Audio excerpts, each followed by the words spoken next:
네, 반갑습니다. 레알마스터 김태현입니다. 제가 잠시 공유를 하면서 시작하도록 하겠습니다. 어, 네, 앞에 멋진 가을 낙엽이 보이죠? 아까 사회자님께서 말씀하셨듯이 이제 완연한 이제 가을로 접어들기 직전인 것 같아요. 얼마 전까지만 해도 너무너무 더워가지고 저는 더위를 많이 타거든요. 그래서 가을과 겨울이 좋아요. 어, 이제 아침에 좀 쌀쌀해지고 아직까지는 저는 좀 문을 열어놓고 자는 편인데 창문을 이제 좀 닫아야 될 때가 된 것 같습니다. 아무튼 이렇게 시간은 변화되고 시간은 또 지나가는 것 같습니다. 오늘 제 이야기를 잠깐 드리고요. 제가 그동안 우리 국장님들 또 초대하신 우리 강사님들 강의를 통해서 저도 많은 것들을 배웠고 요즘 강의들을 너무 잘하시니까요. 사실은 어떤 강의를 할까 저도 많이 고민을 했었어요. 그런데 이제 제가 그냥 조금 그동안의 어떤 좋은 음식들을 드셨다라고 생각하면은 오늘은 제가 그냥 양념 정도 그 음식에 조금 양념을 첨가하는 그런 이야기들을 좀 드릴 것 같아요. 일단 제 이야기를 먼저 드리면서 시작하도록 하겠습니다. 저는 좀 일찍 결혼했어요. 대학교 2학년 때 이제 군대 갔다 와서 바로 결혼을 하게 됐는데요. 멋진 예쁜 여자분을 만나가지고 결혼을 하게 됐고요. 참 재밌게 잘 살았어요. 어, 제 사진이 그때나 지금이나 뭐 거진 비슷하죠. 오히려 지금이 더 통통해서 보기 좋다는 분들도 많이 계시더라고요. 예쁜 아이들을 낳았고요. 진짜 너무 사랑하는 아이들 잘 키워보려고 열심히 공부도 했고, 물론 이제 제가 막 공부 잘하는 그런 사람은 아니지만 제가 할 수 있는 선에서는 최선을 다해서 이제 공부를 했다고 생각을 해요. 일찍 취직을 하게 됐어요. 대학교를 졸업하기 전에 이미 자격증을 여러 가지를 좀 따서 이제 취직을 하게 됐고, 환경 관련 업체에서 입사를 해가지고 참 재밌게 일을 했어요. 저는 참 성격이 조금 이렇게 낙관적이고 긍정적인 편이기 때문에 어디든 가면 좀 잘 어울리는 편이에요. 주변에 이제 많은 분들이 저를 또 이뻐하고 신입사원이다 보니까 잘 챙겨주셨겠죠. 어느 날 이제 회사 회식을 하는데 제가 이제 막내이고 하다 보니까 상사분들을 이렇게 챙기는 그런 시중을 드는 그런 일들도 좀 했어요. 근데 그 테이블에서 주고받는 이야기들을 들으면서 또는 그분들이 저한테 이렇게 충고를 해주는 이야기를 들으면서 많이 이제 충격을 받았어요. 저는 이제 이렇게 생각했거든요. 직장 생활 20년, 30년 또 뭐 또 길게는 좀 더 할 수도 있겠지만 그 정도 일을 열심히 하면은 우리 아이들, 우리 가족들 잘 이렇게 보살피고 그다음에 퇴직금과 또 그동안 모아놨던 어떤 저금이나 적금 등을 통해서 미래를 잘 준비하고 또는 이제 노후를 잘 보낼 거라고 생각을 했는데 전혀 그게 아니라는 이야기를 들어요. 충고를 해주시는데요. 어, 태훈아, 너는 빨리빨리 다른 일을 찾아봐야 될 것 같아. 나도 이제 이번에 퇴직을 하는데 이제 어디에 다시 취직하기로 했어. 아니면 무슨 식당을 하기로 했어. 무슨 치킨집을 하기로 했어. 이런 이야기들을 하는 거예요. 그럼 직장에 대한 희망이 없잖아요. 그래서 저는 자꾸 이제 다른 일을 그때부터 또 알아보는 이런 일들이 있었는데 마침 어, 저희 가족 중에 조그만 공장을 하는 분이 있었어요. 이제 석재 공장이었는데요. 지금 옆에 있는 사진은 어마어마하게 좀 그래도 큰 규모죠. 근데 처음부터 이런 큰 규모는 아니었고 아주 작은 공장이었는데 제가 그것을 인수하게 돼요. 그런데 때마침 그 당시에가 이제 그 올림픽이 끝난 후에 전국에 이제 뭐 50만 호 또는 100만 호 이렇게 건축붐이 일어나는 거예요. 아파트가 막 들어서고 일산, 판교 이런 곳에 신도시가 생기고 하면서 건축자재 쪽에 굉장히 화랑기가 됐어요. 사업이 잘 됐어요.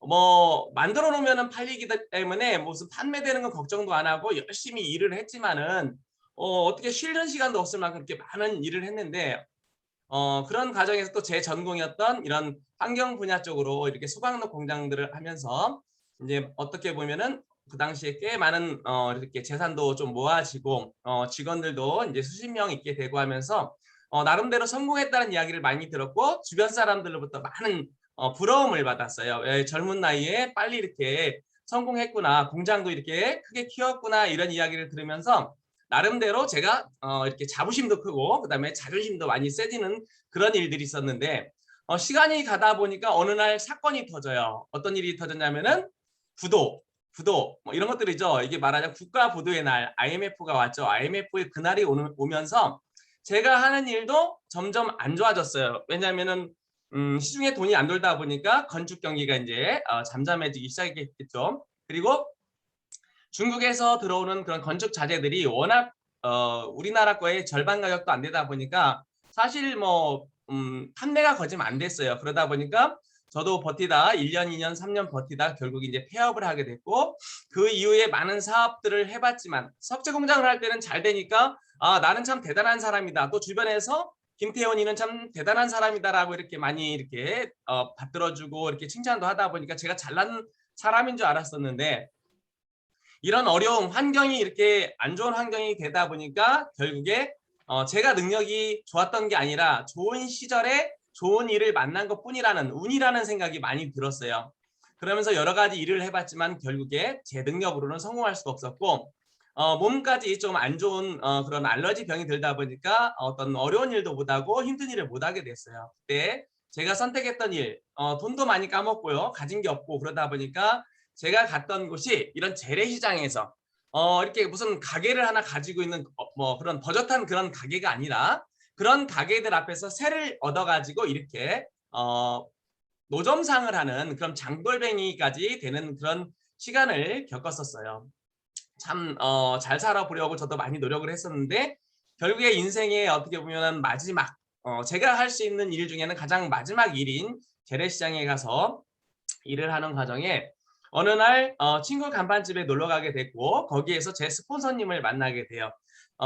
우리 고유선 총장님이라는 분을 지금 우리 총장님이시죠. 고유선이라는 분을 만나게 되는데 친구 간판집에서 격리 일을 하면서 이렇게 뭐랄까 뒷일을 좀 봐주시는 그런 분이었어요. 근데 그분을 만나게 됐는데 그분과 좀 친하게 되고 어느 날 이제 그분이 그 간판 가게를 그만두면서 저한테 이제 연락이 오기 시작해요. 태원 씨, 태원 씨 일 많이 찾잖아. 새로운 일 막 찾잖아. 그러니까 나랑 할 일이 있으니까 한번 좀 같이 알아보면 어떨까? 그래서 제가 물어봤죠. 궁금하니까.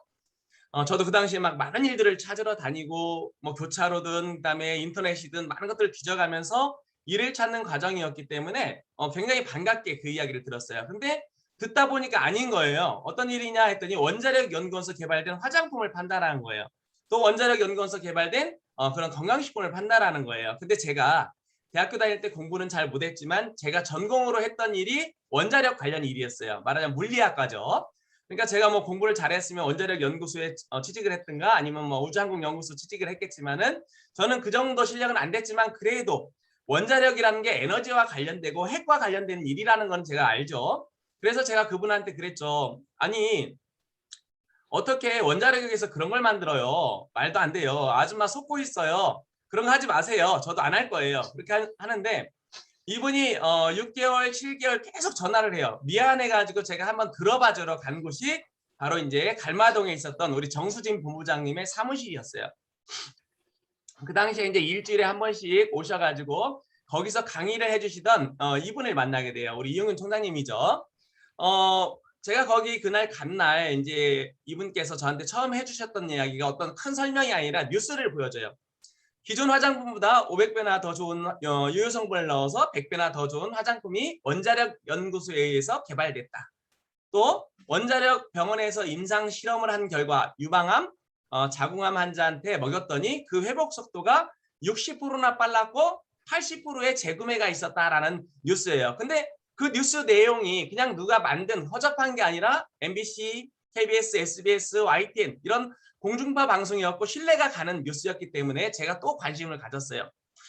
내가 배운 원자력은 저런 게 아닌데 도대체 저건 뭐지? 이런 궁금증이 생기는 거예요. 그래서 그날은 제가 듣는 척만 하고 이제 궁금증만 가지고 집에 와서 이제 알아봐요. 인터넷을 통해서 PC방에 가지고 막 찾다 보니까 원자력 연구소가 있고 또 거기서 개발됐다라는 내용들이 나오는 거예요. 그리고 애터미에 대한 피해자를 찾아봤는데 없는 거예요. 말하자면은 애터미가 피해를 안 줬거나 또는 피해에 대한 보상을 해줬기 때문에 누군가 피해자는 없겠다. 또 하나 저한테 좋았던 거는 뭐냐면은 어떤 의무가 없다라는 거예요. 저는 이제 이런 영업을 하면서 또는 여러 가지 일을 하면서 영업하다 보면 많이 잡혀가잖아요. 제가 보험도 사실 했었고요. 그곳이 바로 이제 방판 회사나 이런 다단계 회사였는데 막상 가서 들어보면은 그럴듯하지만 제품이 너무 비싸서 다시 사고 싶지 않아요. 그래서 다단계는 안 되는 거라고 이렇게 이제 마음을 먹고 안 하려고 마음을 먹었던 거였고, 다단계는 피해를 주는 것, 어떤 의무를 줘서 가입할 때 얼마를 사야 되고 다달이 얼마씩 유지해야 되라는 그런 것들 때문에 피해가 있다라는 걸 저는 이제 알고 있었어요. 그런데 제가 설명을 듣던 중에 가장 매력적이었던 게 뭐냐면은 어떠한 의무도 없다라는 거예요. 네가 쓰고 좋으면 소개하면 된다. 그리고 가입비도 없고 한 달에 유지비도 없고 진입비가 없다라는 거예요. 근데 제가 예전에 네트워크에 대한 좋은 어떤 그런 관심을 가졌을 때 가장 걸림돌이 뭐였냐면은 나도 돈이 없어서 맘대로 못 사고 또 돈을 가져야만 이 사업을 하는데 내가 누구한테 이걸 이야기할까 이런 그런 궁금증이었고 그런 벽에 걸렸었거든요. 그런데 들어보니까 그런 의무가 없다라는 거예요. 자세히 들어보니까 그런 의무가 없을 만한 이야기를 또 우리 이용균 총장님께서 해주시는 거예요. 써봐서 좋고 무엇보다도 더 좋으면은 다시 쓰는 그 재구매라는 것은 분명히 있는 것이고, 뉴스에서도 우리 해모임이 80% 이상 다시 찾다라는 뉴스 내용을 듣다 보니까 20%만 재구매가 돼도 성공하는 일인데 저렇게 80%까지 재구매가 되는 일이라면 이 일은 진짜 해볼 만하다. 그래서 이제 또 이제 알아봐요. 제가 친구한테 전화를 하죠. 저는 공부를 못했지만 공부를 잘했던 친구가 원자력 연구원에 근무하고 있었어요. 남규호란 친구였는데 제가 전화를 하죠. 기호야, 어떻게 원자력 연구원에서 건강식품을 만들어? 무슨 화장품이냐? 그랬더니 그 친구가 얘기를 해주는 거예요. 너는 대학교 2학년 때까지만 열심히 나오고 3, 4학년 때는 학교를 안 나와서 네가 모르는 거야. 말하자면은 방사선 융합 기술이라고, 그런 말하자면은 그런 방사선이라는 불빛, 방사능 물질 말고 방사선이란 엑스레이와 같은 그런 불빛을 통해서 연구하는 기술이 있어. 네가 그거를 수업을 안 들어와서 잘 모를 거야 라고 얘기를 해주는 거예요. 그러면서 저한테 추천을 해요. 정읍방사선과학연구소라는 곳을 한번 찾아봐라, 인터넷에. 그런데 지금은 이제 첨단방사선연구소로 이름이 바뀌었지만은 그 당시에 정읍방사선과학연구소였어요. 그 연구소에 들어가 보면 해모임과 그런 내용들이 나올 거야. 그래서 제가 이제 원자력 연구원의 홈페이지를 들어가 봐서 애터미를 쳐봤더니 애터미는 원자력 연구원과 아무 관계가 없다. 단 원자력 연구원이 만든 폴마 BNH, 예전에는 썬바이오텍이었죠. 썬바이오테크에서 만든 제품을 애터미가 유통한다. 관계는 없지만 관계가 있는 거잖아요. 그래서 제가 관심을 갖게 돼요. 그리고 정읍의 첨단방사선과학연구소의 홈페이지에 들어가 보니까 우리 해모임이 생명공학 쪽의 분야에서 연구 개발된 내용들이 거기에 나오는 거예요. 지금도 첨단방사선연구소 홈페이지에 그 내용들이 나와 있으니까 궁금하신 분들 한번 들어가 보시길 권해요. 자, 이렇게 사업을 결정하고 저는 이제 죽기 살기로 이 일을 결정을 해요.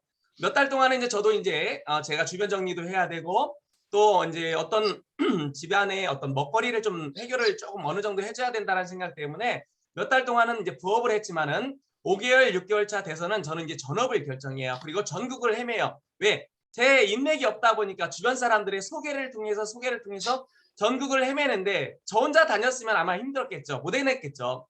그런데 제가 그때 부탁드렸던 분이 우리 이용균 총장님이셨어요. 이용균 총장님께서는 제가 나름대로 열심히 움직이고 진짜 뭔가 저 사람이 막 찾는다라는 생각을 이렇게 예쁘게 봐주셨는지 그때부터 이제 저를 후원해 주시기 시작했어요. 물론 저만 후원한 건 아니겠죠.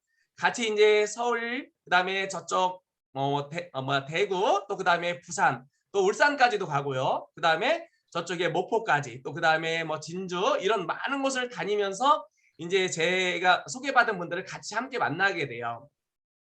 고속도로를 지나면서 고속도로 팻말을 보면서 그 당시에 이제 이용균 팀장님이셨거든요. 팀장님, 우리 내년에는 뭐가 돼 있을까요? 내년에는 우리 성공할 수 있겠죠? 그리고 그 당시에 이제 창원을 지나갈 때 저런 세계 사격 선수권대회 이런 팻말이 있었어요. 고속도로 입간판이 있었는데 그걸 보면서 우리 2018년도에는 뭐가 돼 있을까요? 그랬더니 우리 총장님께서 당연히 성공자가 되어 있겠지. 근데 사실 그 당시에 2018년도에 실제 제가 이제 로얄 마스터가 사실 됐어요. 말하자면은 긍정적인 이야기를 하면서 스폰서의 긍정적인 에너지를 받으면서 그런 함께 열심히 이런 후원을 받으면서 활동을 하다 보니까 결국에 이런 긍정의 에너지와 또 좋은 회사를 만났기 때문에 저도 이제 성공을 하게 되죠. 물론 우리가 항상 이제 이렇게 뭐 무슨 무지개만 있었던 건 아니에요. 다니면서 이렇게 이용윤 총장님 차가 폐차되는 일도 있고, 물론 제가 운전을 해가지고 이용윤 총장님께서 그 당시 다쳐가지고 또는 이제 차도 이제 이렇게 폐차가 되는 바람에 제가 진짜 너무너무 총장님께 미안하기도 했고 참 죄송하기도 했어요. 총장님도 사실 그 당시에는 그렇게 넉넉한 형편이 아니셨거든요. 그런 과정에서 차도 이렇게 박살을 냈는데 전혀 뭐 저한테 책임도 안 물으시고, 또 이제 고속도로에서 우리가 사고가 났을 때 에어백이 빡 터지잖아요. 중앙분리대를 받았으니까. 그 에어백이 터져서 화약가루가 막 그 안에가 뽀얗게 막 진짜 무서운, 뒤에서 막 그 4차선 왕복 8차선 도로에서 저렇게 사고가 나가지고 앞에도 안 보이고 뒤도 안 보이는 그런 상황 속에서 진짜 너무나 감사했던 게, 서로를 참 걱정해 줬던 거. 총장 그 당시 이제 팀장님, 제가 나가서 처리를 좀 할 테니까 안에 계세요 했더니 그 당시 이제 팀장님께서 아니야 김 사장 나도 함께 나가자 그래가지고 제가 그 차 뒤에 가지고 뒤에 오는 차들을 유도하고, 총장님께서 그 당시 이제 전화로 119를 부르고 고속도로에 이제 신고를 하는 이제 그런 일들을 통해서 진짜 이렇게 서로를 너무 걱정해주는 그런 모습, 진짜 너무너무 그런 따뜻한 마음을 느껴서 지금까지도 그런 감사함을 가지고 지금 이렇게 사업을 진행하고 있어요. 제가 이제 대추가 그냥 붉을 리 없다라고 밑에 써놨는데, 우리 장석주 시인의 대추 한 알이죠. 진짜 어떤 일이든지 그냥 이루어지는 일은 없는 것 같아요. 분명한 거는 그 안에 대추 한 알이 붉어지기까지 그 안에 태풍과 천둥 번개, 그 다음에 무서리가, 그 다음에 그 무더위가 그 안에 들어가 있는다는 걸 저는 이제 이런 시를 통해서 다시 한번 느낌을 받았었죠. 저도 이제 대추가 됐겠죠. 이제 제가 2018년도에 이제 이렇게 붉은 대추가 돼버렸어요. 그 안에 제가 그냥 왔겠어요? 저 역시도 뭐 제가 고생한 걸 자랑하고 싶은 게 아니라 고생한 거에 비해서는 수만 배, 수십만 배의 어떤 보답을 받은 거죠. 하지만은 그 안에 분명한 거는 이렇게 붉어질 만한 이유들, 우리 어떤 고통들, 고난들을 이겨나가는 그런 어려움은 분명히 있었어요. 그런 대가 지불이 있었기 때문에 이런 성공의 자리에 왔지 않나, 이런 이야기를 드리고요.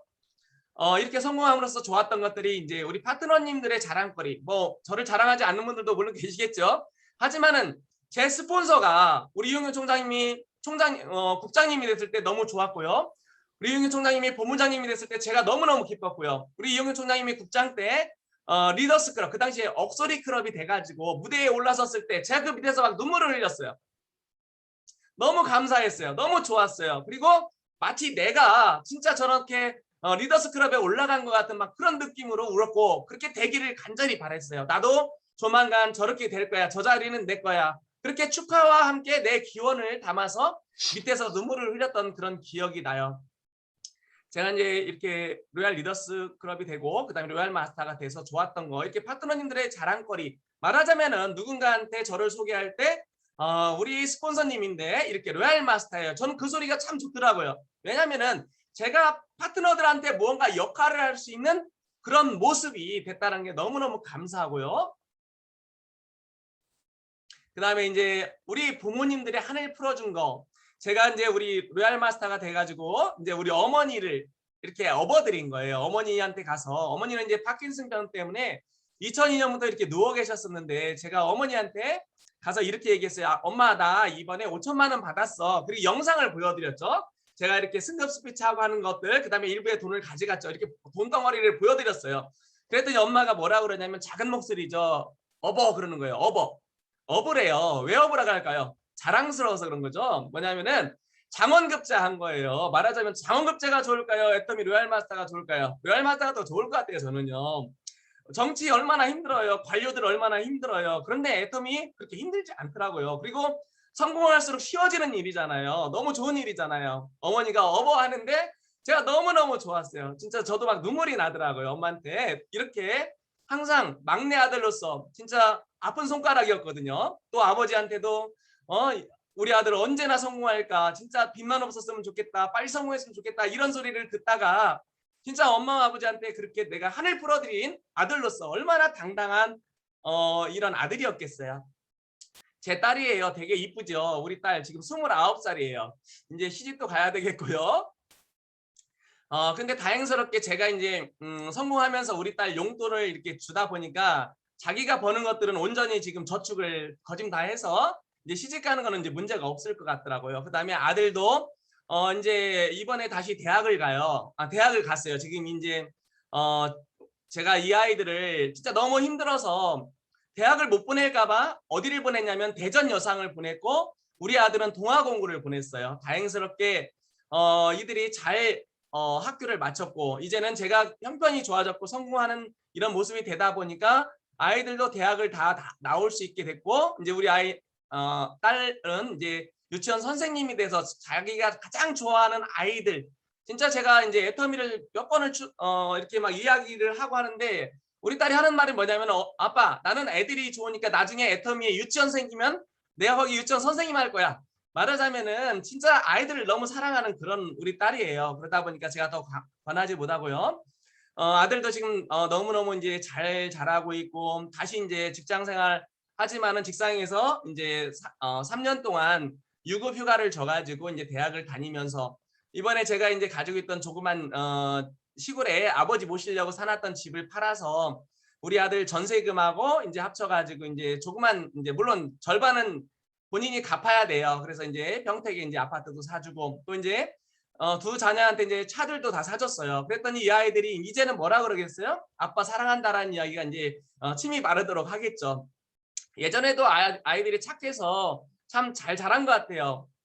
그런데 이렇게 막상 제가 빚을 갚았다는 아이들한테 빚을 갚았다라는 그런 마음이 들다 보니까 지금 너무너무 이 애터미에 대해서 만난 거에 대해서 굉장히 감사한 거예요. 자, 그러면 이제 제가 여러분들한테 오늘 짧은 시간이지만 무슨 말씀을 더 드릴까? 물론 이제 뭐 여러 가지 사업 설명들 잘 들으셨을 거예요. 그런데 저는 이제 거기에다가 조그만 이런 양념을 조금 드리고 싶어요. 인생 7기. 인생 7기인데 여기에서는 애터미 인생 7기라고 저는 이제 이야기하고 싶어요. 우리가 이제 애터미에 이제 7가지 기, 7기죠. 그다음에 첫 번째가 저는 총기라고 생각을 해요. 중요한 건 많은 기가 있어도 기술이 있어도 뭔가 알아보는 총기, 똑똑함, 현명함, 진짜 맑은 해안이 있어야 된다라고 저는 생각을 해요. 세상의 흐름을 저는 언제나 찾았던 것이 제가 애터미를 만나게 된 계기인 것 같아요. 제가 어느 것에 안주해가지고 조그만 것에 안주해가지고 어떤 일을 찾지 않고 궁금해하지 않았다라면은 저는 아마 지금도 재래시장에서 아니면 그보다 조금 나은 어디 구멍가게 그냥 주인이 되어 있을지 저는 그렇게 이제 생각이 돼요. 저는 항상 세상의 흐름에 대해서 궁금했고 가난해졌기 때문에 부자였다가 가난해졌기 때문에 다시금 부자가 되고 싶은 그런 그냥 강력한 욕망이 있었어요. 그래서 언제나 일을 찾았었어요. 교차로 이런 정보지는 항상 가지고 다녔고요. 매일매일 저녁에 늦게까지 일을 하고 PC방에 가서 저는 지금도 예전에도 그렇지만 오락을 할 수 있는 게 단 하나도 없어요. 저는 게임을 전혀 안 해요. 근데 PC방에 왜 갔냐면은 그곳에서 찾고 싶은 것 뭔가 앞으로 미래에 대해서 세상에 대해서 찾고 싶은 그런 일들을 만나기 위해서 PC방에 가서 찾던 그런 모습들이 어떻게 보면 뭔가를 찾던 그런 모습이 지금 저를 만들지 않았나 이런 생각이 들어요. 우리 이제 그 다보스 포럼에서 클라우드 슈밥이라는 이 설립자가 이런 이야기를 했죠. 인공지능 중심의 4차 산업혁명 그것들이 눈사태 쓰나미처럼 몰려온다. 근데 제가 예전에 뭐 2010년도에 이걸 만났을 때 이분이 그 말을 한 건 아니에요. 하지만 그 이전에 이미 많은 영화라든가 아니면 방송이라든가 아니면은 매체에서 세상이 바뀐다라는 이야기를 많이 했어요. 제가 좋아하는 아놀드 슈왈츠제네거의 6번째 날이라는 영화예요. 이건 미래를 테마로 한 영화인데 SF죠. 아놀드 슈왈츠제네거가 미래에서 복제가 돼가지고 어느 날 일어났는데 말하자면 자기 집인데 자기가 아닌 딴 사람의 역할을 하고 있는 그런 내용들인데 이분이 집에서 일어나서 아침에 일어나서 우유를 한 잔 먹어요. 냉장고에서 우유를 먹으니까 집에 있는 컴퓨터가 그래요. 우유가 떨어졌습니다. 그러는 거예요. 뭔 얘기예요? 우유가 떨어졌으니까 아놀드 사단화 이게 아니라는 거죠. 이미 수십 년 전에 이런 영화 이게 30년 정도 된 것 같아요. 그 영화에서 이미 미래에는 우유가 떨어지면 냉장고가 알고 컴퓨터한테 얘기한다. 그럼 컴퓨터가 주문한다. 말하자면은 세제가 떨어지면 세제를 그다음에 계란이 떨어지면 계란을 지금도 우리가 하이마트에 가면은 냉장고 안에 카메라가 달린 스마트폰으로 안을 들여다볼 수 있는 냉장고가 있어요. 여러분들은 안 쓰고 계세요? 저도 아직 안 써요. 그런데 조만간 모든 분들이 쓰게 되겠죠. 그런데 카메라 있는 정도가 아니라 각 곳곳에 센서가 있어가지고 계란이 몇 개 남았는지 야채가 얼만큼 있는지 세탁세제가 얼만큼 세탁기에 들어가 있는지 그런 내용들이 다 중앙에 있는 컴퓨터들이 알아서 주문해내는 그 컴퓨터가 뭐냐면은 지금 우리 집에도 지니아 하면 대답을 하는데요. 그런 KT에 그냥 집에 있는 컴퓨터 아니어도 그 KT 지니아라는 인공지능과 연결이 다 될 수 있는 그런 시기가 불과 몇 년이면 와요. 이런 내용들이 이미 예전에 수십 년 전에 이렇게 영화로 만들어졌고 저는 그 영화들을 보면서 앞으로 세상이 이렇게 바뀔 것이다. 그렇게 바뀔 것이야. 그다음에 로봇이 세상을 지배할 것이고 수천 명이 하던 일들을 이렇게 로봇 하나가 막 몇천 명 역할을 할 거야.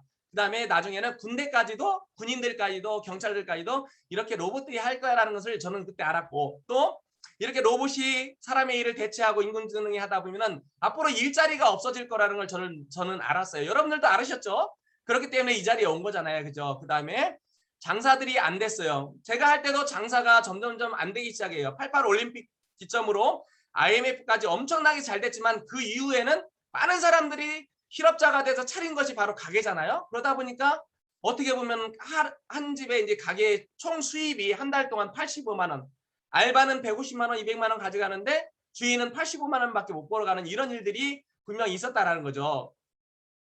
자, 그리고 이제 앞으로 저는 인터넷 쇼핑몰을 애터미를 만나기 전에 3번을 했었어요. 비니거리라는 비즈 공예를 하는 귀걸이, 목걸이 만드는 진짜 너무너무 많이 남았는데 85% 정도 마진율이 있었지만 결국에 망했어요. 왜 그러냐면 네이버에다가 광고를 하는 바람에 그 광고비로 싹 가져가는 거예요. 오히려 판매한 금액보다 광고비가 더 많아서 망해버리는. 그런데 지금 쿠팡이나 이런 아마존, 처음에 아마존도 마찬가지로 마이너스 적자를 보면서 또 쿠팡도 1년에 지금 수조 원씩 적자를 봐가면서 하잖아요. 그만큼 자본력이 있기 때문에 이번에 쿠팡이 이제 미국에다가 이제 상장을 하면서 주식시장에 상장을 하면서 투자자들이 많은 돈을 받았지만 실제적으로 소득은 나지 않아요. 그냥 미래의 가치를 보고 누군가 주식을 사기 때문에 처음 투자자들이 돈을 벌었지만은 아직 이런 손익분기점에 오르지는 않았다라고 얘기를 하더라고요. 그런데 앞으로 온라인 세상이 온다는 건 우리가 다 알아요. 지금 앞으로 61% 이상이 지금 최근에 이렇게 나온 데이터인데요. 소비자들이 온라인에서 구매하는 비율이 어떤 데는 뭐 30 몇 프로다, 50 몇 프로다 하는데 61%로 보는 그런 이런 코로나 시대에 61%까지 올랐다라는 그런 내용들도 이렇게 있더라고요.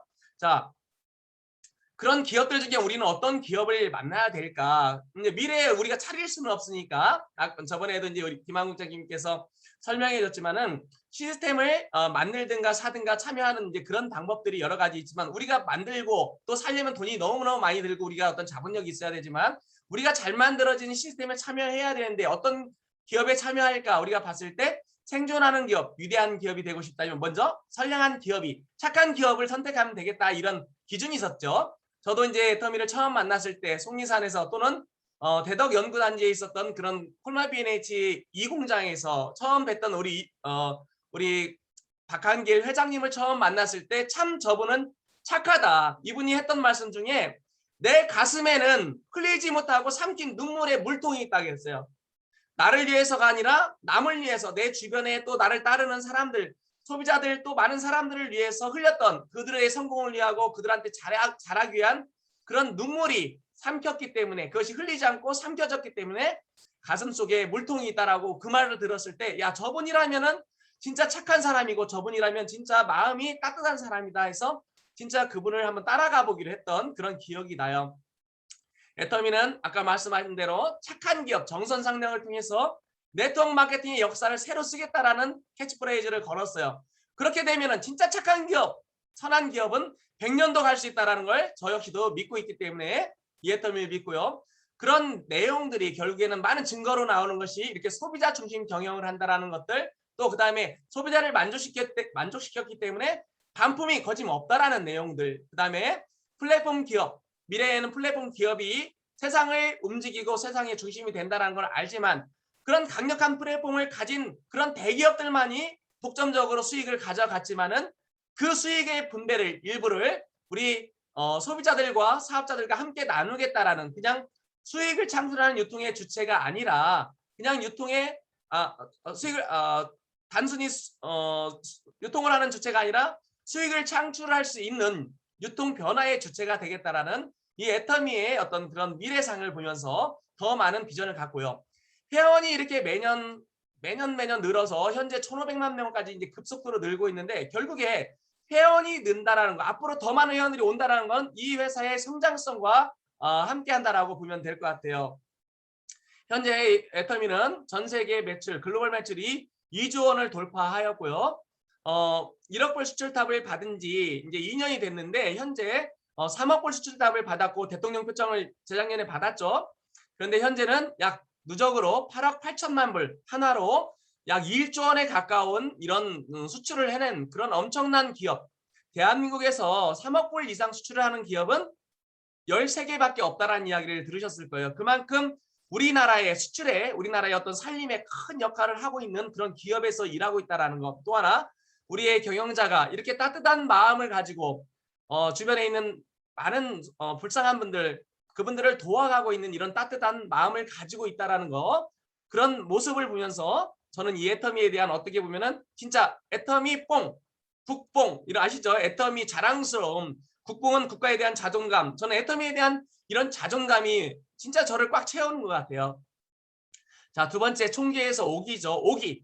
저는 오기 때문에 또 성공을 해낸 것 같아요. 많은 사람들이 제가 포기하고 싶었을 때, 진짜 울고 싶었을 때 울지 못하도록 저를 이렇게 뭐랄까 할까요? 많이 놀렸어요. 친구들이 저한테 그래요. 야, 그게 무슨 다단계야, 무슨 네트워크 회사야. 응? 전단지 하나도 없고 홈페이지 하나도 없는데.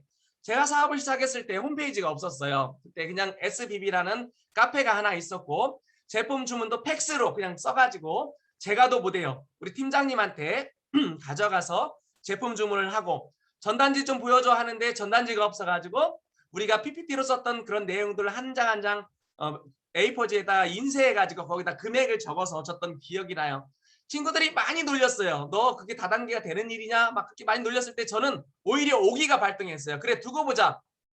좋고 싼 제품이 안 팔릴 수 없고 이건 팔릴 수밖에 없으면 누군가 부자가 될 건데 나는 거기에 있을 거야 라는 걸 친구들하고 수없이 싸워가면서 제가 그 자리를 갔던 것 같아요.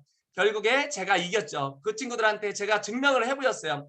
옆에 이제 저희가 골프를 갔던 건데요. 제 친구들이에요. 친한 친구들인데 공무원 두 분하고 또 한 분은 이제 장사를 하는 분인데 제가 이 친구들한테 복수를 하기 위해서 갔던 곳이 고속도로를 타고 천안 논산강 고속도로를 타고 가면서 제가 우리 홍산당 공장을 보여주고 또 그다음에 우리 이제 공장을 그때 짓고 있으니 막 시작할 때죠. 그때 우리 이제 오롯 공장 보여주면서 야 옛날에 전단지도 없었지, 홈페이지도 없었지. 지금 저기 공장이 저기 8,000명이나 들어가는 강당까지 갖춘 공장이야. 그렇게 하면서 제가 콜마 B&H까지 데려갔어요. 왜냐하면은 제가 골프장을 일부러 콜마 B&H에 있는 옆에 있는 세종 에머슨이라는 곳을 잡았거든요.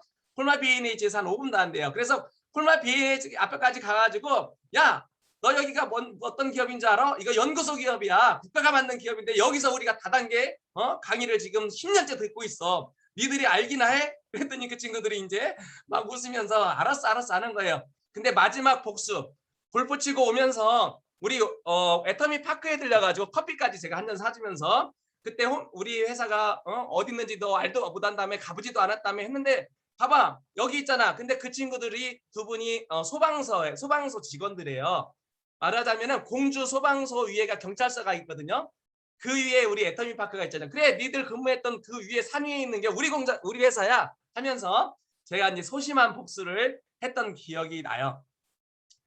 그리고 저는 이제 이런 생각을 해요. 많은 사람들이 이렇게 개구리처럼 진짜 개구리 차가운 냄비에다가 넣고 이렇게 산다 보면 처음에는 차갑고 점점 따뜻해지니까 좋다고 막 헤엄도 하고 막 배영도 하고 그러죠. 근데 어느 순간 어떻게 돼요? 익어서 못 나와요. 근데 저도 그 안에 있던 개구리였죠. 그런데 저는 그 물이 따뜻해지고 미지근해질 때 저는 이상함을 느꼈어요. 조만간 이게 뜨거워질 수도 있겠구나. 그래서 저는 김태원이란 개구리는 어떻게 돼요? 그 냄비를 탈출했죠. 그렇지만 지금 그 안에 있던 개구리들은 어떻게 됐겠어요? 지금 우리 조기축구의 회원들 사진이 여기 밑에 이제 이렇게 있는데 여기에 이제 많은 선배들, 그다음에 친구들, 우리 유영욱 국장님도 여기에 있었죠. 근데 거기에 있던 많은 선배들이 지금 예전보다 더 좋아진 분은 단 한 명도 못 봤어요. 오히려 예전보다 몸이 상했고 경제적으로 어려워지고 이제 수입이 끊기는 그런 일들로 통해서 더욱 어려움을 당하는 사람들을 많이 봤어요. 결국에 뭐예요? 그들도 개구리밖에 안 됐던 거죠. 이런 진짜 삶은 개구리 증후군이라는 걸 생각하면서 우리가 세상의 변화에 빨리빨리 변화해야 되겠다 이런 생각을 해요. 또 하나 저를 성공시킨 그런 계기, 이 끈기인 것 같아요. 자, 끈기라는 건 뭐예요? 인내죠. 인내는 왜 해요? 될 거라는 걸 알기 때문에. 결국에 뭐냐면은 끈기의 힘은 어디서 나오냐면 긍정에서 나오는 거예요. 모든 실패의 원인은 긍정적이지 않기 때문에 이거 안 되겠다 안 되겠다 이러면서 안 되는 거거든요. 그런데 이건 될 거야. 좋은 제품은 팔릴 거야. 팔리면은 수입이 될 거야. 수입이 되면 누군가 가져갈 거야. 이런 것들을 우리가 이렇게 어떻게 총명한 생각으로 이렇게 생각을 해보면 분명히 이 일은 되는 일이라면 어떻게 해야 될까요? 긍정의 마음으로 어떻게 버텨요? 여기 존버 정신 나오죠. 존버 해야 돼요. 자, 그리고 용기. 네 번째가 용기예요. 자, 목숨을 버려서라도 가족을 살려야 되겠다. 우리 회장님께서 그러셨죠. 용기라는 것은 두려움이 없는 게 아니라 두려움에 맞서는 것. 그리고 가족을 위해서 용기를 내지 않는 사람, 아무것도 안 하는 사람은 나쁜 사람이라 그랬어요. 나쁜 사람. 결국에 용기를 가져야만이 내가 가족들을 부양할 수 있는 거예요. 저는 이제 징기스칸을 굉장히 좋아해요. 여기 앞에 있는 사진이 징기스칸과 저쪽 동유럽에 있는 그런 어떤 병사들과의 싸움이죠. 징기스칸이 이런 아시아를 다 정벌하고 또 남으로는 저쪽 페르시아만까지 말하자면 이란, 말하자면 지금 파키스탄 뭐 그런 탄자 들어가는 그런 나라까지 전부 정벌을 했었고 동유럽까지 정벌을 했었죠. 그런데 이렇게 작은 말을 타고 작은 칼을 쥔 이런 조그만 사람들이 어떻게 큰 창, 큰 칼, 큰 말을 탄 저 거인들을 이겼을까요? 그것은 징기스칸의 마케팅 플랜이 좋았기 때문이에요. 그 마케팅 플랜이라는 게 뭐냐면은 먼저 가서 죽는 사람한테 그 집안한테 어마어마한 재산을 줘요. 어마어마한 상금을 줘요. 말하자면 내가 가서 빨리 죽어야만이 내 가족들이 잘 사는 거예요. 옛날에는 나의 죽음을 통해서 내 가족과 가문이 살아날 수 있다라면 어떻게 해요? 진짜 목숨 바쳤죠. 진짜 그게 예전에는 그게 어떻게 보면은 진짜 어떻게 보면 그게 보였던 것 같아요. 그런데 징기스칸의 병사들은 진짜 죽음을 두려워하지 않고 오히려 나를 빨리 죽여달라고 그런 저런 거인들한테 달라들었던 거예요. 그 진짜 그런 간절함, 가족들을 위한 그런 목숨까지도 버리겠다는 그런 마음이 결국에 이런 아시아의 큰 제국을 만들었지 않나 이런 생각이 들고요. 자, 그 다음에 열기. 열기는 결국에 열정을 이야기하는 거죠. 열정은 사형수의 마음이라고 제가 여기 썼는데 여기 왼쪽에 보면 박인분이라는 판매사. 이분은 다리가 한쪽이 불편하신 분이에요. 장애인이시죠. 그 다음에 오른쪽에 아래에 있는 분은 체이슬. 이분은 눈이 안 보이는 분이죠. 저번에 우리 판매사 승급 스피치도 했었죠. 회장님께서 그러셨어요. 몸이 다리가 있고 팔이 있고 눈이 있어도 움직이지 않는 사람은 그 사람이 장애인이다. 하지만 눈이 잘 안 보이고 팔이 없고 다리가 불편해도 정상인처럼 모든 열정을 쏟는다라면 그분이 어떻게 해요? 그분이 정상인이라고 그랬어요. 결국에 뭐냐면은 우리의 마음가짐인 것 같아요. 게으른 도둑은 이렇게 써놨죠. 밑에 보면 게으른 루팡, 게으른 도둑놈은 굶어 죽는다라는 거예요. 게으른 도둑은 도둑질도 못한다.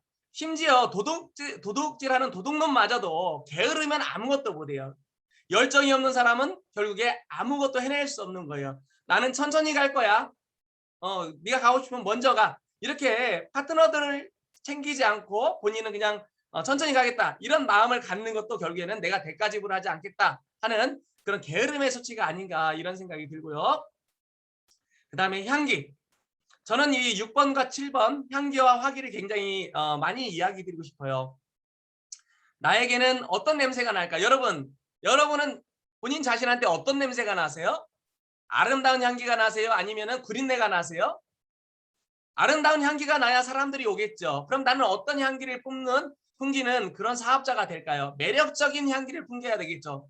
사람들이 나의 언어와 또 나의 태도, 나의 겸손함 또는 겸손하지만 당당함.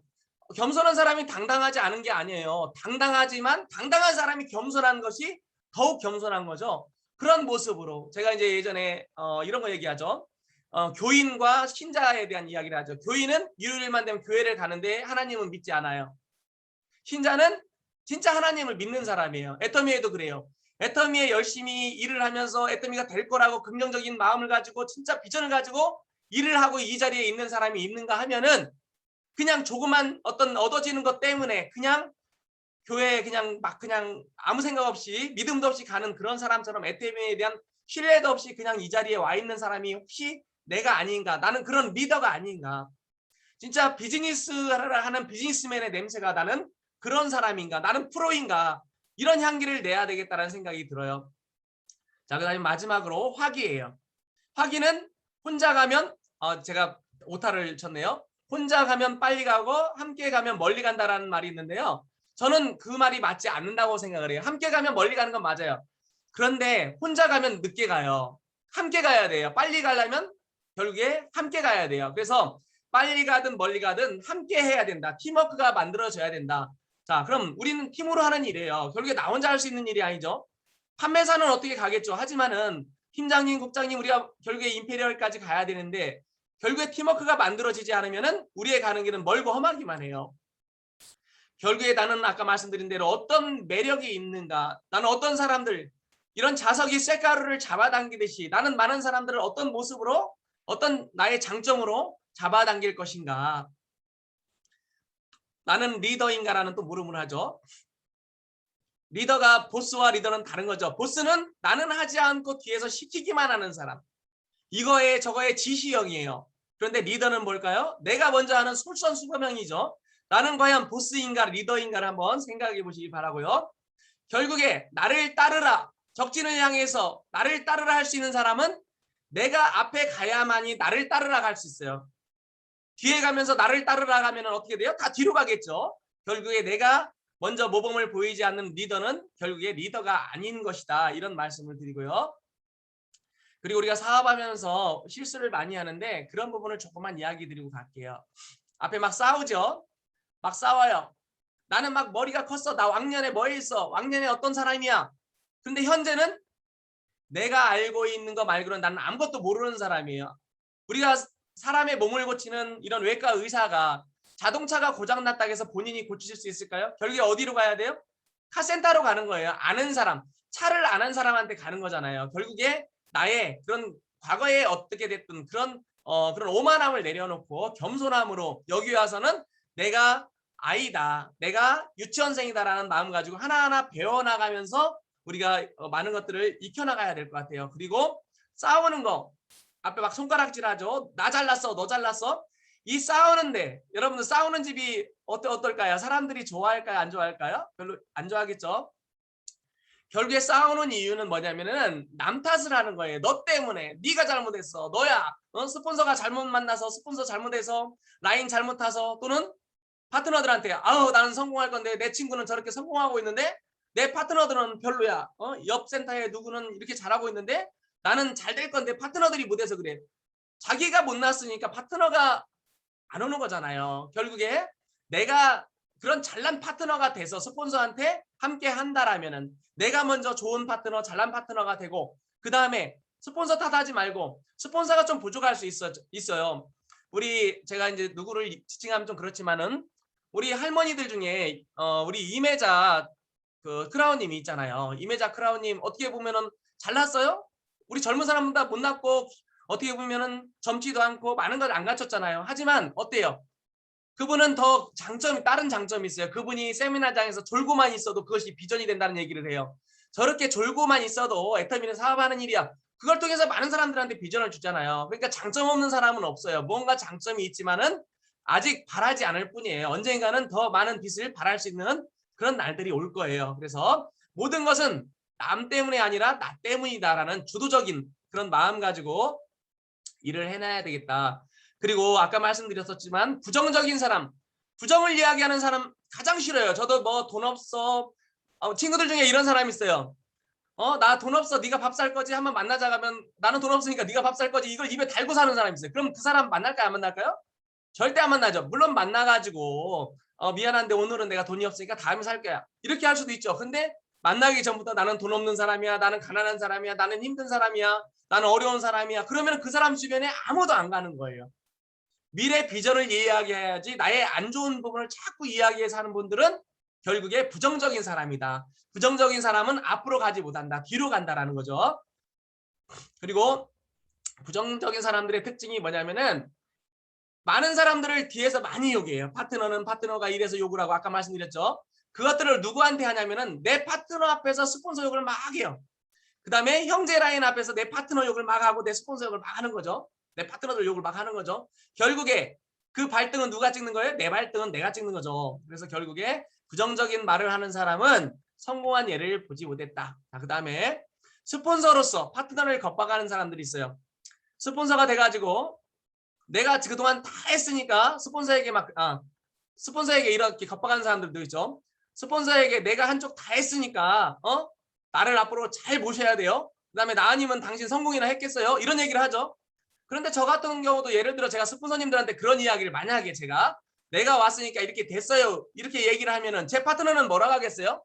욕하겠죠. 지랄하는 소리 바로 나올 거예요. 지는 나 때문에 됐으면서 이런 얘기를 서로 하는 거예요. 결국에 누구 때문에 되는 게 없어요. 스폰서 때문에 내가 여기에 있는 거예요. 그걸 잘 이해하시면 되겠고요. 그리고 파트너에게 강압적으로 이제 갑질을 하는 분들이 꽤 있더라고요. 그러면은 내 말을 안 들으면은 어떻게 하겠어? 후원을 안 하겠어? 바보죠. 파트너를 후원해야 내가 성공하는데 내 말 안 들으면 파트너를 죽여버리겠다라는 그게 말이 돼요? 결국에 내가 내 발등 또 찍는 거예요. 결국에 내 파트너는 내가 위해주고 내 자식한테 너 내 말 안 들으면 죽여버려 이 소리 해요? 안 해요? 안 하죠. 내 자식이기 때문에 살려놔야 되고 키워놔야 되고 그래야 내가 함께 성장하는 거잖아요. 자, 저도요. 예전에 저도 고백을 할게요. 저도 제 스폰서님을 욕한 적이 있어요. 진짜 저도 입에다 달고 산 적도 사실 좀 있어요. 그런데 제가 어느 정도 사업을 진행하면서 철이 조금 들었어요. 철이 들고 나니까 이런 생각이 들더라고요. 니케의 저울이죠. 디케의 저울이죠. 저 저울에다가 스폰서님이 잘해준 거, 또 나한테 섭섭하게 한 거 달아보면 어떨까? 아무리 생각해봐도 잘해준 게 많더라고요. 진짜 잘해주신 게 많더라고요. 서운한 건 누구나 다 조그만 거에도 서운할 수 있지만 이렇게 잘 새겨보니까 결국에 스폰서님이 나를 못되게 하도록 한 스폰서님이 없더라는 거예요. 결국에 스폰서님과의 어떤 그런 관계, 파트너들의 관계 속에서 나는 항상 받는 사람이라는 생각을 하고 고마움을 가지고 이 사업을 하면 어찌 더 좋지 않을까. 앞에 이제 그런 우리가 이제 우화에 나오는 거죠. 북풍 한설로는 나그네의 옷을 벗기지 못하지만 따뜻한 태양볕으로는 그 나그네의 옷을 다 벗겨낼 수 있다. 결국에 뭐냐면은 스폰서의 어떤 그런 모습, 나를 후원할 수 있는 것들, 또 그다음에 나한테 어떤 행하는 모습들, 또 파트너가 태양일 수도 파트너가 태양일 수도 있어요. 파트너의 모습이 따뜻한 모습이 스폰서들, 또 스폰서의 모습이 태양일 수도 있죠. 그 태양의 빛이 파트너의 마음을 열고 또 스폰서의 마음을 여는 그런 따뜻한 것이 결국에 그런 정적인 것이 진짜 우리 사업에 도움이 되겠다 이런 말씀드리고요. 그다음에 환경이 농사의 성공을 좌우한다. 앞에 파프리카 가끔 제가 말씀드린 거죠. 파프리카를 네모난 가게에 넣고 네모난 깡통에 넣고 키우면 파프리카는 네모났다. 결국에 나와 내 주변 또 그다음에 센터의 어떤 그런 환경 이 시스템이 결국에 내 파트너들의 미래 어떤 파프리카가 네모난 동그란 파프리카가 만들어질지 결정하는 거거든요. 결국에 나부터 내 주변 사람들과 여기를 꽃밭으로 만들어요. 지금 우리 잘하고 있죠. 이 줌 미팅 방이 지금 얼마나 꽃밭이에요. 많은 분들이 새로운 분들이 이곳에 오면은 진짜 사람들이 열심히 참여하는구나. 많은 분들이 또 다른 라인에 우리 강사님들이 오셔가지고 부러워해요. 우리가 이렇게 이름을 센터 이름, 본인 이름, 직급까지 이렇게 아주 알아보기 좋게 정리해서 이렇게 올리니까 많은 사람들이 한눈에 봐도 이렇게 누가 참여했구나 이렇게 볼 수 있는 이런 모습들. 그다음에 우리 센터에서도 제가 아는 한 센터 내에서 이렇게 잡음이 많이 들리는 센터들은 없더라고요. 우리 이용윤 총장님 산하에서는 그만큼 이런 따뜻함이 그다음에 이런 정직함, 선함들이 결국에 내 파트너들의 미래를 좌우할 수 있다. 그래서 좋은 환경을 만들어 나가야 되겠다. 내가 어떤 한 조각이 되어서 결국에 큰 어떤 모습을 만들듯이 나 하나하나가 제대로 된 사업자, 리더가 되는 그런 모습으로 변화되는 것이 사업에 어떤 도움이 되겠다. 결론입니다. 자, 나는 변화될 준비가 되어 있는가? 자, 네모난 저런 큰 나무가 있어요. 저걸 밀고 가려니까 각져가지고 잘 안 넘어가죠. 안 굴러가죠. 결국에 잘 굴러가려면 동그라내야 돼요. 결국에 나의 각짐, 나의 모남, 나의 부족함을 깎아내고 둥글둥글하게 주변의 사람들을 포용하는 그런 모습이야말로 많은 사람들을 끌어내는 그런 매력이 아닌가 이런 생각이 들고요. 그 다음에 우리나라가 많은 이제 독립운동가들에 의해서 많은 고생에 의해서 그분들의 희생에 의해서 우리가 이렇게 독립을 맞았죠. 백범 김구 선생이 하신 말씀이 있어요. 그분이 우리가 이제 1948년도에 이제 남북이 따로 이렇게 총선거를 하면서 국가가 분리될 위기에 처했을 때 이분이 북한에 가서 김일성을 만나게 돼요. 많은 사람들이 반대했죠. 선생님 가면 죽습니다. 하지만은 이분은 그래도 가야 된다 그랬어요. 왜 그러냐면은 나는 혁명가이다. 혁명가는 낙관적이고 혁명가는 변화를 원한다. 결국에 낙관은 뭐냐면은 긍정이에요. 낙천하고 달라요. 낙천적인 건 게으름이에요. 되는 대로 어떻게 되겠지고 낙관은 잘 될 거야 라는 거예요. 나는 이 나라가 독립될 거라고 믿었고 또 이 나라가 통일될 거라는 것을 믿는다. 그렇기 때문에 나는 그 믿음을 가지고 북한에 가겠다라고 했어요. 물론 우리가 통일은 못했지만은 그런 많은 희생, 그런 선구자들의 희생과 그런 주도적이고 긍정적이고 그다음에 그런 대가를 지불함으로써 우리가 이 나라를 만들어냈잖아요. 지금 세계 경제 10대 경제 대국이 됐는데 우리가 알고 있는 이런 오키나와라는 나라가 있어요. 오키나와라는 섬이 있죠. 일본에 이렇게 부속된 섬나라예요. 지금 어떤 현이 돼 있는데 옛날에는 이 오키나와가 어느 왕국이었어요. 류큐라는 왕국이었어요. 1429년도까지 그 조그만 부족 국가였다가 1429년도에 이제 통일이 돼요. 그러면서 약 450년 동안 나라가 이제 중국과 일본을 이렇게 중개하는 무역을 하면서 잘 번성해 나갔죠. 근데 1879년도에 약 450년이 지난 후에 일본의 나라를 뺏겨요. 우리는 1900 몇 년도에 뺏겼어요? 1909년도인가요? 한일합방이 된 게 한일합방이라고 안 하죠. 아무튼 일본에 우리가 나라를 빼앗긴 것이 그 정도 되는데 여기도 역시 1800년도 후반에 79년도에 나라를 일본에 빼앗겼어요. 그런데 그 당시에 일본과 독일 많은 나라들한테 나라를 빼앗겼던 나라들이 다 독립을 했어요. 그런데 유일하게 독립을 못한 나라가 바로 오키나와예요.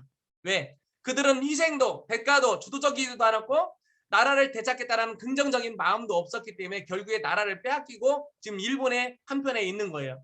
어떤 사람들은 그래요. 우리나라 대한민국도 옛날에 그냥 일본이 이런 속국으로 있었으면 괜찮았을 거라는 말을 하더라고요. 근데 참 한심한 것 같아요. 어떻게 나라를 빼앗겼는데 우리 집안이 옆집에서 뺏어가면 좋아요? 옆집 아저씨가 우리 집 와가지고 주인 행사하면 좀 안 좋잖아요. 그리고 지금 어때요? 일본이 세계 경제대국으로서 1, 2, 3위 간다 하지만은 그 나라는 이미 어떻게 보면 내리막길을 타고 지금 침체가 얼마나 길어졌어요. 하지만 우리 대한민국 진짜 어느 한 가지도 세계적으로 우수하지 않은 것이 없을 만큼 진짜 좋은 나라가 돼 있잖아요. 앞으로 어떻겠어요? 앞으로 저는 우리나라가 어떤 책에서 봤는데 2040년도가 되면은 세계 7대 경제 대국으로 올라선다라고 얘기를 해요. 근데 저는 그게 될 거라고 분명히 믿어요. 왜? 우리나라의 저력이 여러분들 다 알잖아요, 이제는. 그렇듯이 결국에 뭐냐면 내가 긍정적이고 주도적이고 대가를 지불하는 일이 있어야만이 결국에 우리가 100년 먹고 살 우리 3대가 상속이 가능한 100년 먹고 살 이런 애터미를 가지고 그런 일을 만들어낼 수 있겠다 이런 말씀을 드리고요. 결국에 이제 우리가 모든 일에 있어서 돈이 필요해요. 돈 없어도 된다는 사람은 결국에 돈이 많은 사람들밖에 그런 말을 안 하죠. 돈 없는 사람이 가장 다급한 건 돈이에요. 돈이 있어야만이 나머지 것들을 지킬 수가 있다고 얘기하죠. 앞에 사진이 찢어졌죠? 사진이 찢어졌어요. 가죽이 찢어졌어요. 이 가죽이 찢어진 것 결국에 돈 때문이에요. 돈 때문은 아니지만 돈이 있으면은 좀 더 지킬 수 있고 안 헤어질 수도 있잖아요. 그리고 내 주변에 저도 역시도 제 어머니가 아팠을 때 파킨슨병으로 아팠을 때 어머니를 70이 훌쩍 넘은 아버지한테 맡겨놓고 저도 도시로 도망 나와도 돈 벌러 왔어요. 어머니를 못 돌봐드렸던 기억이 있어요. 그 당시에 마음이 너무너무 아팠지만 결국에 돈이 없다 보니까 부모님을 버리고 온 그런 불효자가 되는 거잖아요. 내 자식이 내 자녀들이 이렇게 허름한 집 허름한 차 허름한 곳에서 사는 것을 원하지 않고 결국에 뭐예요? 이렇게 멋진 삶, 3대까지 상속된 이런 삶을 살기 위해서는 결국에 뭐 해야 되냐면은 내가 변화돼야 돼요. 우리가 할 수 있다고 믿는 사람들은 그렇게 돼요. 왜? 그 긍정의 힘이 또 그런 모습이 에너지를 만들어서 성공의 자리로 우리가 발걸음을 안내하거든요. 그런데 할 수 없다고 하는 그런 부정의 마음은 결국에 나를 나락으로 떨어뜨릴 수밖에 없는 거예요. 제가 좋아하는 요즘 이제 글 중에 하나가 인생이라는 것은 폭풍우가 지나가길 기다리는 것이 아니라 그 폭풍우가 지나갈 때까지 나 춤 안 출 거야가 아니라 결국에 그 폭풍우 속에서도 내가 춤추는 법을 계속 공부하고 배우고 열심히 한 사람들이 그 폭풍우가 지났을 때 겨우 결국에 이런 스타에 오를 수 있는 진짜 좋은 자리에 오를 수 있지 않나. 코로나의 긴 시간이 지났지만은 이 시간 동안 많은 사람들이 힘들었지만은 그 안에서도 열심히 사업을 진행하고 있는 우리 형제라인 또 우리 스폰서 또 우리 파트너 사장님들께 큰 박수를 보내요. 많은 어려움이 있지만은 이 어려움이 나를 죽이지 못하는 것은 결국에 그 나를 죽이지 못하는 이 고통은 결국에 나를 더욱 강하게 해줄 뿐이다라는 그런 니체의 말이 있는데 어때요? 이제 우리는 더 강해질 준비가 되어 있고 강해졌잖아요. 이제 코로나가 조만간 지나갈 것이고 조만간 우리는 이제 코로나와 동행하는 그런 감기와 같이 동행하는 이런 시기가 오고 결국에 이런 코로나의 어떤 그런 폐해는 없어질 거예요. 우리가 다시금 이제 밖에 열심히 더 활동하면서 우리의 사업을 우리의 조직을 키워나갈 이런 시기가 왔기 때문에 이제 우리는 앞으로 더욱 더 가열차게 더 단단한 마음을 먹고 모든 일에 앞장을 서면서 주도적, 긍정적 대가를 지불하는 모습으로 성공의 자리에 모두 이르시길 바라면서 오늘 강의를 마치도록 하겠습니다. 감사합니다.